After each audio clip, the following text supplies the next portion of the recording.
Welcome back to the shop. I'm Jason. And today we need to work on getting my new air compressor installed. We've got a couple goals here. We need to power it. We need good copious amounts of air at a higher pressure, so we need to regulate it, and then we need to filter and dry it. To do those things, I'm going to be coming off of the compressor to the wall through a flexible line. That way I'm not inducing any undue vibration into the wall, and all of my electrical for the whole house runs through here, so I just don't want that to vibrate. To regulate, I'm going to be using this 200 psi regulator. We'll come in through a separator or oil water separator into the regulator. Then we're going to dry it through a desiccant dryer and filter the air through my microguard filter. Off of that, my air needs are pretty simple. I'm just going to be running my hose off of it. I don't need multiple drops in the shop. My shop, as complicated as it is actually pretty simple. I work right here. This is where the lift is. This is where I need air. Sometimes I need air outside, and I'll connect a secondary hose to get a little bit more length. Ultimately, the reason that I'm adding this larger compressor compared to my old 30-gallon is I've been doing a bit more sandblasting and making attempt at powder coating. With that, I need quite a bit more airflow that my old Husky compressor couldn't keep up with. So let's go ahead and get started with trying to get the air out of this and into our regulator. This compressor doesn't have an air outlet on the top like my old one did. What this has is on the side here, it has this giant bung with a 3/4 pipe thread in it. I'm going to drop it down to a 1/2 inch right outside of that through a 3/4 short into a 3/4 by 1/2 90, and then I'm going to take that into a ball valve so I have a shut off right on the side of the compressor. That will make servicing any of my other componentry much easier. Down underneath, as far as a drain, it comes with these 1/4 inch twist style drains. And the way that I have the compressor set up on the pallet, it's going to be kind of difficult to get to. So what I did on my old compressor was I adapted with a brass fitting, a 1/4 inch 90, and then I'm just going to run a ball valve like this out the side so that I can just pop this open, drain it real quick, and I can direct the water and all the debris out. That also means that all the water will drop down and sit in here rather than in the bottom of the tank where this is located. Before going up on the wall, I'm going to go ahead and assemble this guy here. Like I said, I'm coming through a air water separator with a little sight glass, then the regulator, then the dryer, then the filter, and there are arrows on all of this equipment indicating which way the air should flow. And then in between them, I'm just using 1/2 by 1/2 nipples. The regulator and this water oil separator is new. My old one was a 1/4 inch unit on my old compressor. This one is a 1/2 inch flow through, which I like a lot better. Now I had to make this little piece of steel here in this U-bolt bracket to mount to the wall on this side. This side has its own bracket. For the mounting U-bolt, I'm just using a U-bolt. These have 3/8 nuts on them, and they came with these little flat washers, but that's not really necessary here because I'm going to be mounting to this piece of steel. I can take all this apart later and powder coat all my parts to make them look nice once I have air to use my sandblaster. So I adjusted the 1/2 inch nipple inside there so that the flat would be aligned with my bracket.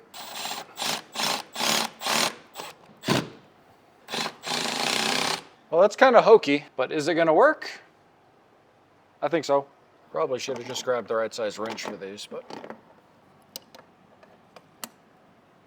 So again, down underneath, I'm coming out of a 90-degree elbow into a 1/4. This is a 3 inch. We have an adapter, 6 inch. And then I stepped it up to a 1/2 inch way back when because this was the valve that I had. And then this is just a piece of copper that came off of something else that I made. I don't know when.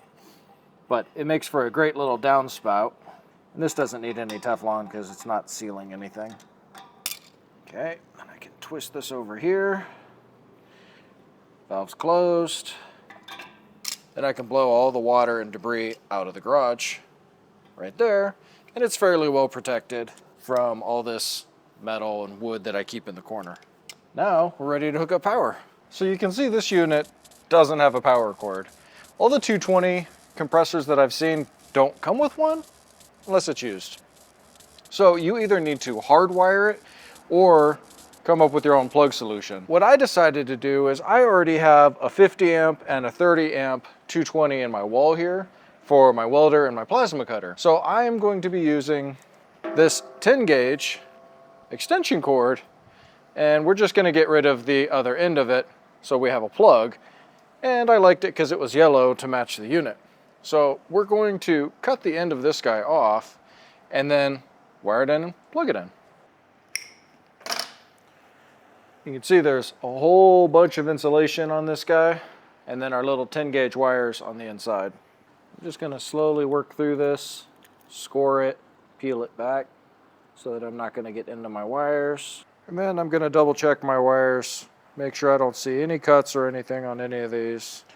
I'm using heat shrink connectors here because I have them, and why not? Okay, shrink these down and we get her installed. We got that tight enough that it's not gonna go anywhere. Now up top here, I'm gonna spin this one around to ground, and then my line connections will go up top in line and line. Make sure our cover still fits. Okay, plug's wired. We're in the off position. Bottom valve off, top valve off on this side, and we're gonna plug it in and close our eyes. Okay, nothing happened. Okay.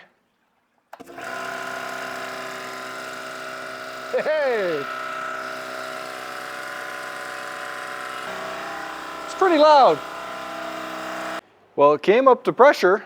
Looks about right. The tank sure does get wicked hot.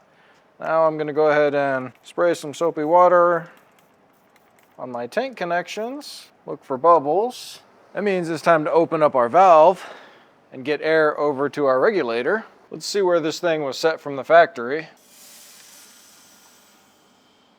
60, all right. I guess now we gotta check for leaks up here too. Check that one, that one. Oh, we got bubbles right there. And that one. That one's got a little bit of bubbles as well. Oh, looks like the regulator's leaking a little bit right there. Let's adjust it up, see what happens. Oh, we got leaks coming out all around the regulator. We're gonna go up to 120 system pressure.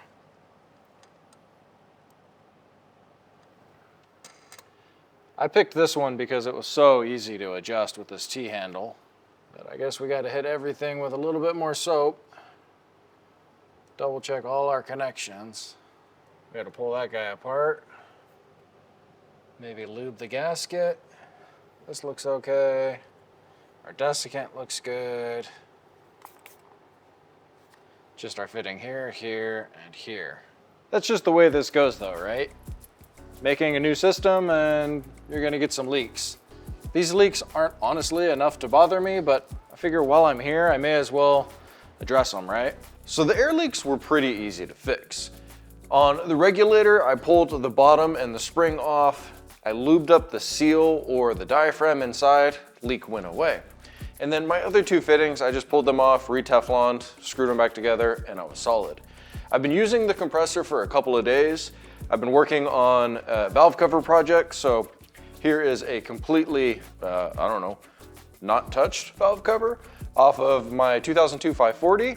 And as you can see, it is rough. And here's what it looks like after hours and hours and hours of sandblasting this powder coat off. I was also using some chemical stripper, not very successfully on here. The sandblasting is really what did it. Things that I've noticed. It's loud, but so is my old compressor. I noticed the sound is a little bit different. This one has more of a deep tone to it. I don't know how else to explain it. The little red compressor, my 30-gallon Husky, it was a little louder and a little more shrill on my ears. I also noticed quite a bit of water, even with an air-water separator and desiccant on my sandblaster, air-water separator, desiccant up there. After a full day of sandblasting, the desiccant was completely saturated. Air-water separators had quite a bit of moisture in them. And the tank would get so hot, you could barely touch it. So I've gone down the rabbit hole of aftercoolers. Even though I'm in Arizona, there's not a lot of moisture in the air.